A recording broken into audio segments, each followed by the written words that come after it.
وَإِذْ وَعَدْنَا مُوسَىٰ 40 لَيْلَةً. تو اب یہ کہ قوم کو نجات ہوئی، سمندر پار ہوئے، دشمن غرق ہوا، اور اب کیا ہے؟ نئی زندگی شروع ہو رہی ہے، اور نئی زندگی کے آغاز میں تعلیم کی ضرورت ہے، اللہ کی رہنمائی کی ضرورت ہے. اس کے لیے اللہ سبحانہ وتعالیٰ نے موسیٰ علیہ السلام کو کوہ طور پر بلایا کہ آؤ اب مجھ سے کتاب لے لو. وَإِذْ وَعَدْنَا مُوسَىٰ 40 لَيْلَةً، اور بلایا ایک یا 2 دن کے لیے نہیں، 30 راتوں کے لیے بلایا تھا، پھر 10 اور بڑھا دی، 40 کر دیا ان کو. یہاں 40 کا ذکر ہے، ایک دوسری جگہ 30 کا ذکر ہے، اور 30 اور 40 سورۃ الاعراف میں وَوَعَدْنَا مُوسَىٰ 30 لَيْلَةً وَأَتْمَمْنَاهَا بِعَشْرٍ. 30 کے لیے بلایا، 10 اور بڑھا دیے. 40 کیوں؟ اس میں حکمت تھی، اور اللہ ہی بہتر جانتا ہے کہ حکمت کیا تھی. اللہ چاہتا تو ایک دن میں کتاب دے کے واپس بھیج دیتے. اور نبی صلی اللہ علیہ وسلم کو 23 سال میں کتاب دی گئی، موسیٰ علیہ السلام کو 40 دنوں میں. ثم اتخذتم العجل، موسیٰ علیہ السلام جب کوہ طور پہ پہنچے تو پیچھے بنی اسرائیل نے کیا کیا؟ بچڑے کو معبود بنا لیا. سامری بنی اسرائیل میں سے ایک شخص تھا جو سمندر پار کر کے دشمن کو آنکھوں کے سامنے غرق ہوتا دیکھ کر قوم کے ساتھ آیا تھا، اور نکلتے ہوئے ان لوگوں نے کیا کیا؟ وہاں سے زیورات اٹھا لیے. عام طور پہ ایسا ہوتا ہے نا، جو کسی پہ کوئی مصیبت آتی ہے، خدا نخواستہ گھر چھوڑنا ہوتا ہے، تو لوگ سب سے پہلے کیا کرتے؟ کرنسی زیور اٹھا کے، کیونکہ ہلکا ہوتا ہے اور اس کی ویلیو بھی زیادہ ہوتی. جن لوگوں نے انڈیا سے پاکستان میں ہجرت کی تھی ان لوگوں کو یاد ہوگا کہ وہ اپنے ساتھ گھر نہیں اٹھا کے لائے تھے بلکہ زیورات وغیرہ. تو یہ لوگ بھی نکلتے ہوئے لگے ہاتھوں زیور اٹھا کے چلے گئے. بہرحال بات یہ کہ پھر عام زندگی میں بھی انسان زیور پر ڈپینڈ کرتا ہے کہ زیور مجھے بچا لے گا یا میرے کام مشکل میں آئے گا. اسی لیے لوگ صدقہ خیرات کرنے کی بجائے کیا کرتے ہیں؟ ذرا سے پیسے بچے سونا خرید کے رکھ لیا سر. خصوصاً خواتین میں عادت بہت ہوتی، یہ سوچ کے کہ یہی نجات دے گا.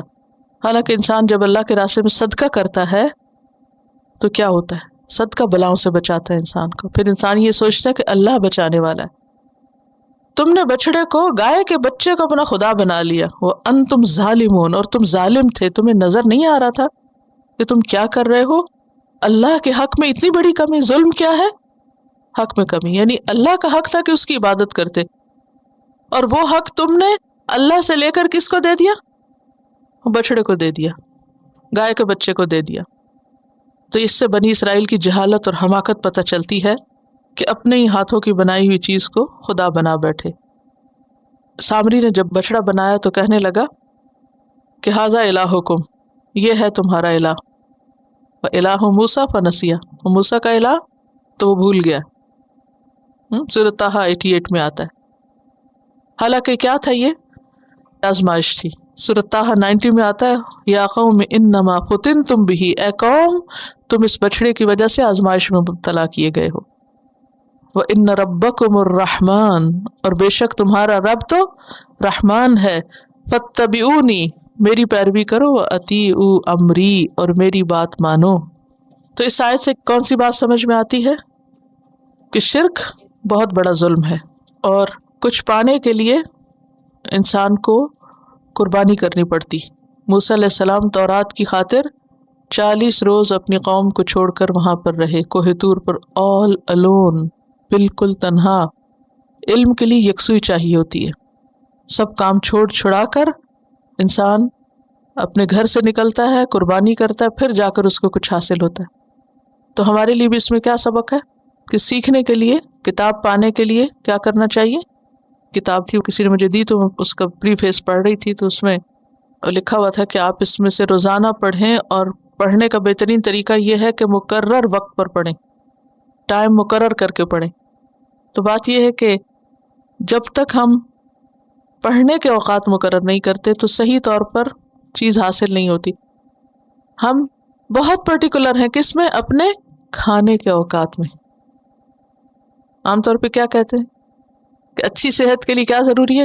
ہر وقت نہیں کھاتے رہو، کھانے کا وقت مقرر کرو، سونے کا وقت مقرر کرو، لیکن پڑھنے کا کوئی وقت نہیں. کل پڑھ لیں گے، پھر پڑھ لیں گے، صبح پڑھ لیں گے، شام پڑھ لیں گے، امتحان سے پہلے پڑھ لیں گے.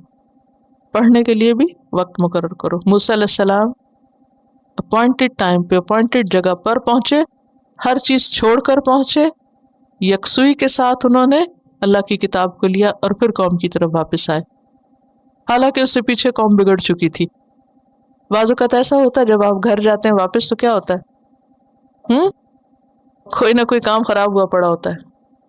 وَإِذْ وَاعَدْنَا مُوسَىٰ 40 لَيْلَةً ثُمَّ اتَّخَذْتُمُ الْعِجْلَ مِن بَعْدِهِ وَأَنتُمْ ظَالِمُونَ